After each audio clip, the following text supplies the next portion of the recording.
So customer భయపడిపోతుంది దేని గురించి, current bill గురించి భయపడిపోతున్నాడు. సో అందుకని ఫోకస్ అంతా కూడా మేము ఏం చేసామంటే కమర్షియల్ మీద ఎక్కువ ఫోకస్ చేసాం. సో కస్టమర్కి బెనిఫిట్ చేయాలి, ఏదో ఒక బెనిఫిట్ చేయాలి అనేది. సో దీంట్లో భాగంగా ఏంటంటే మేజర్గా ఆ కస్టమర్కి కమర్షియల్ కరెంట్ బిల్ కనుక జీరో చేయగలిగితే బి హ్యాపీ అనమాట. ఓకే. సో మరి రీసెంట్గా బాపట్లో మనం ఎక్వేరియం ఫ్యాక్టరీకి వెళ్ళామండి. సో దానికి దగ్గర 6 మెగావాట్ నీడ్ ఉంది.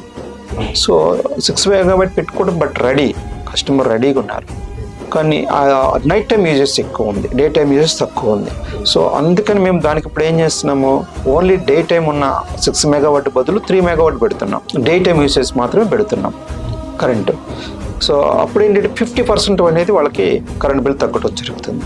సో మేము ఫస్ట్ నుంచి కూడా 2012 నుంచి కూడా కమర్షియల్ మీద ఎక్కువ ఫోకస్ చేసి పెద్ద ప్రాజెక్టులు ఎక్కువ వచ్చేసాయి. ఇండియా వైజ్గా పెద్ద ప్రాజెక్ట్స్ ఎక్కువ వచ్చేసామండి.